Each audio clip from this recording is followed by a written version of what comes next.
Hola a todos y sean muy bienvenidos a este video número 22 del módulo 1, donde vamos a entrar a hablar de unos aspectos muy importantes respecto a todo el tema de análisis forense, pero específicamente hoy vamos a hablar de las metodologías de trabajo.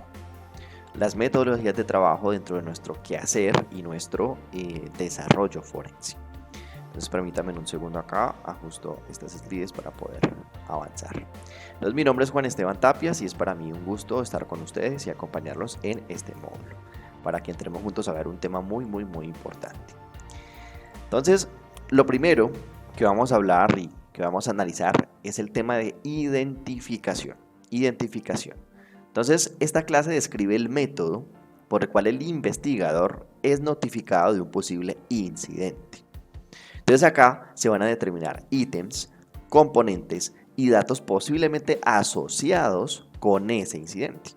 Entonces, una de las primeras fases del análisis forense comprende el proceso de identificación del incidente que lleva aparejado la búsqueda y recopilación de evidencias.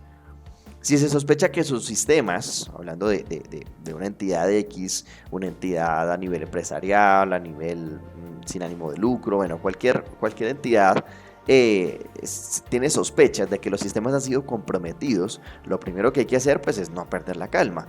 No hay que perder la calma. Hay que pensar que no es el primero y menos no es el último al que le va a ocurrir ese tipo de situaciones. Entonces, antes de comenzar una búsqueda desesperada de señales del incidente, lo que pues puede conllevar inclusive a quizás destrucción de evidencia y problemas mucho más delicados y complejos, que lleve inclusive una búsqueda desesperada e impulsiva, puede llevar a la eliminación de las huellas, digitales que nos permitan a nosotros identificar quién ha sido el atacante y cómo responder ante ello. Antes de hacer eso, lo importante es actuar de una forma metódica y de una forma profesional. Ya lo hemos hablado a lo largo de todos estos vídeos que hemos estado viendo juntos. Se requiere, se necesita ser metódicos, muy organizados y muy profesionales en lo que hacemos. Entonces, hay que asegurarnos primero, pues que no se trata de un problema de hardware o software de nuestra red o servidor. Por ejemplo, no podemos confundir un apagón en el router, por ejemplo, por alguna razón falló el cable de alimentación, por alguna razón tuvo una sobrecarga, falló el módulo de energía del router, etcétera, pero lo estamos confundiendo con un ataque de OS.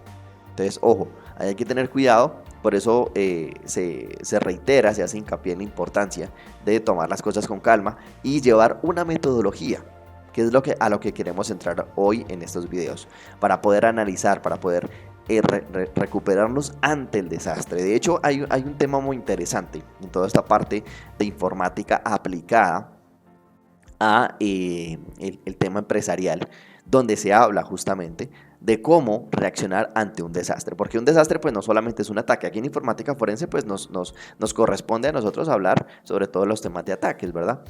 Pero hay un momento determinado donde el informático tiene que diferenciar entre si fue un ataque también o fue un desastre, no sé, tipo natural o algo que sucedió sin ningún tipo de intención. Pero entonces este tema del que les hablaba nos ayuda a comprender qué hacer ante o cómo comportarnos ante un desastre y sobre todo cómo llevar esto hacia la parte de recuperación. Entonces, importante, no perder la calma, actuar de forma metódica. ¿Y qué es actuar de forma metódica? Pues eso es lo que vamos a ver en un momento.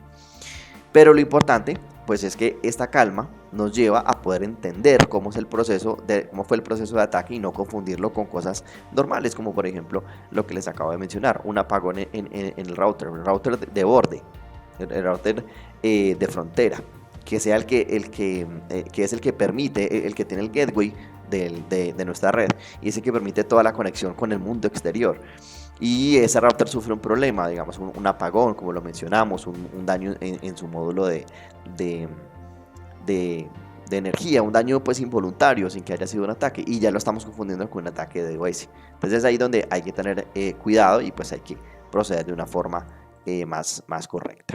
Entonces, ahora sí, ¿cómo vamos a proceder? Entonces tenemos acá lo que es la metodología de trabajo. Hay que entender que no hay una metodología única y universal. O sea, no es que decir, esta es la metodología que a usted le va a servir para todos los casos. No, no hay una metodología única y universal en el análisis forense. Y si tomamos en cuenta y tenemos en consideración toda la normativa legal y los estándares vigentes a nivel internacional, entonces sí que podemos decir pues que hay una serie de fases o puntos importantes que se pueden tomar en cuenta para, digamos, modelar una metodología de trabajo que, como repito, no es única, no es universal, pero que nos puede dar un trazado, nos puede dar digámoslo así, volvamos a repetir esa palabra, un modelado de cómo podemos desarrollar una metodología. Y esto pues incluye una serie de fases o puntos importantes que se deben de tomar en consideración para que el análisis forense sea adecuado, en primer lugar, y segundo, sirva como elemento probatorio ante un incidente. Ojo con eso, primero, adecuado. Segundo, sirva como un elemento probatorio ante un incidente forense. Entonces ahí es donde es importante. Entonces vamos a revisar esta parte de la metodología de trabajo. Entonces, ¿qué es lo primero que se hace? Aquí vemos en el diagrama, muy atentos a este punto. Lo primero que hacemos entonces es evaluar la situación. Vamos a hacer una evaluación de la situación a la cual nos estamos enfrentando. Entonces, analizamos con cabeza fría, con calma, como lo hablamos hace un momento, deteniéndonos a ver qué fue lo que sucedió. Tratamos de recopilar toda la información posible, testimonios, etcétera, y empezar a reconstruir un poco lo que sucedió, pero para eso hay que evaluar qué pasó. Aquí hay que darle prioridad porque en ocasiones, digamos, si es una empresa que está prestando servicios de X o Y índole, pues se necesita obviamente saber cuál es más necesario restablecer. Recuerden que hoy en día pues, las redes de datos están articuladas con todo lo relacionado con el mundo industrial. Entonces hay que saber a qué le vamos a dar prioridad para la parte de recuperación y asimismo actuar en base a eso. Entonces esto es lo que involucra este primer punto de evaluación de la situación. Bueno, luego pasamos a la identificación de la evidencia. Entonces vamos a identificar cuál es nuestra evidencia que nos va a servir y nos va a permitir reconstruir la línea del tiempo, crear esa cadena de custodia y posteriormente pues presentarlo como elemento probatorio dentro del informe que ya hemos hablado, que se presenta un informe técnico y que se presenta un informe ya a nivel como más ejecutivo para la comprensión de otro tipo de personas. Luego vamos a la adquisición de la evidencia. Entonces, una vez hemos identificado, se adquiere esa evidencia, o sea, se captura o se secuestra, como se llama en informática forense, para poder pues ya tener nuestro poder.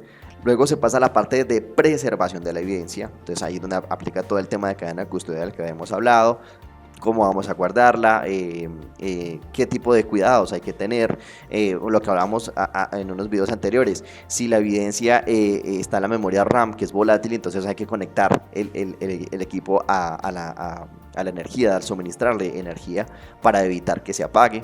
Entonces todo eso hace parte del procedimiento de preservación. Ahora vamos a proceder al análisis de esa evidencia. Media vez se identificó, se adquirió, se preservó, entonces procedemos a analizar esa evidencia. Vamos a analizarla, revisarla, ver qué tiene, ver qué podemos sacar. Y por último se presenta el informe del que les hablaba hace un momento. Entonces, porque este informe pues ese es el elemento probatorio. Ojo con esto, es el elemento probatorio. Porque este es el informe que el juez y los demás actores de la justicia van a estar teniendo y contando como informe probatorio en determinada situación. Y por último se realiza la devolución de la evidencia. Entonces ya esa evidencia se coge, se organiza y se devuelve pues ya después de haber finalizado el proceso. Entonces, esta es la metodología. Recordar, no es que exista una metodología única, no es que nosotros podamos decir esta metodología es única, debe hacerse así, si no, entonces no es válida, no. Pero sí, si seguimos estos pasos, este modelo, entonces ya podemos ajustarlo a cada situación que tengamos y pues de esa forma poder trabajar de una forma más correcta y pues que sea más organizada. Entonces, vamos ahora a detallar un poco cada una de las cosas que vimos. Entonces hablábamos de que la primera parte era la identificación, ¿verdad? La identificación. Entonces aquí es primordial seleccionar la evidencia en tiempo y en forma y ajustada al escenario de investigación, lo que les decía. Cada escenario es diferente, hay que ajustarlo al escenario de investigación. Entonces, definiendo, ¿qué hay que hacer? Hay que definir guías de evidencia a analizar, modelos de trash que faciliten una primera identificación de lo importante y abandonando las prácticas de copiar todo. Copiamos todo y listo. No, hay que ser metódicos y analizar qué es lo importante para poder empezar a copiarlo. Entonces, ¿Qué pasa? Pues esto implica una revisión preliminar al comienzo de la investigación para poder seleccionar las partes importantes de la potencial evidencia. Por esto será crítico contar con un procedimiento de primera respuesta. Entonces, lo que les mencionaba ahorita, siempre hay que tener una primera respuesta porque podemos saber, la mayoría de las veces o muchas veces llegamos en el momento crítico, donde hay que saber qué hacer, cómo reaccionar. Por eso hay que contar con este procedimiento de primera respuesta. Entonces, este es el primer punto donde hablamos sobre la parte de identificación. Pero luego venía la adquisición.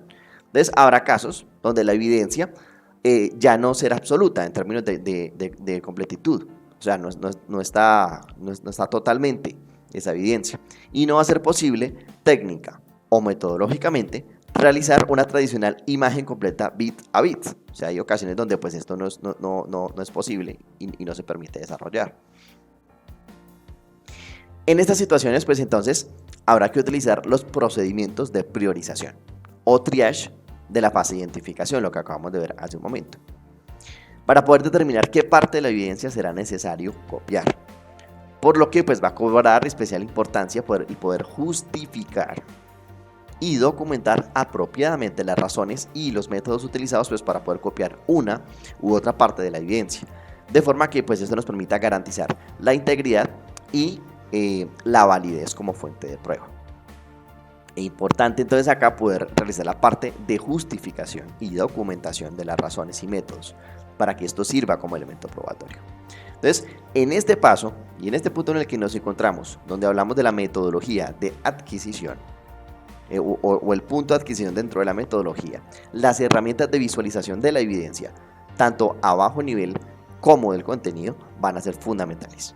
El volumen de evidencia a adquirir, ya sea en su almacenamiento estático o tráfico online, debe ser un reto o se convierte en un reto por el uso de herramientas específicas de adquisición, al igual que actualmente lo es en la adquisición de dispositivos móviles por la diversidad de conectores posibles.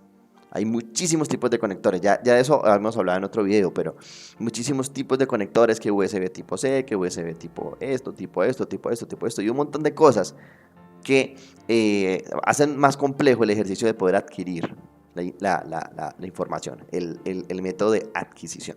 Entonces es ahí donde pues, nosotros tenemos que revisar el tema y poder ser capaces de lograr de utilizar la mejor metodología para poder llegar a este punto final.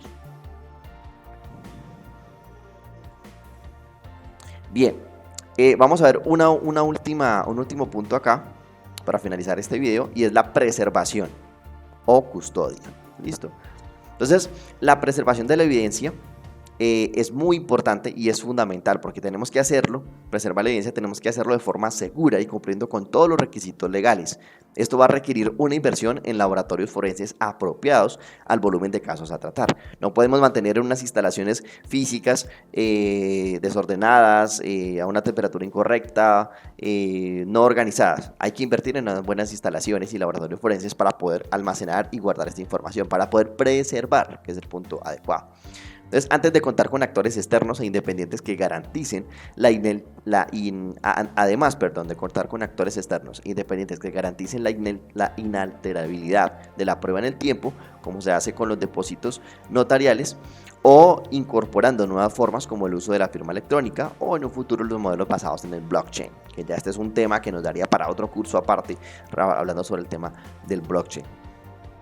Y es por eso se necesita incorporar estas nuevas formas, por ejemplo el tema de firma electrónica, bueno, etcétera. Todo esto hace parte de lo que es la preservación de la evidencia. De hecho, pues ya hablamos un poco de todo esto en una serie de vídeos, pueden revisarlos, pero es parte de nuestra metodología de trabajo y de lo que nosotros realizamos dentro de nuestro quehacer forense. Bueno, entonces hasta aquí este video. Vamos a continuar ya más adelante con otros puntos importantes sobre lo que es el análisis, la etapa de análisis, ya la etapa de presentación de resultados y bueno, todo lo demás que compete a este tema. Muchas gracias por estar con nosotros, por acompañarnos y los espero entonces en un próximo video para que continuemos. Hasta pronto.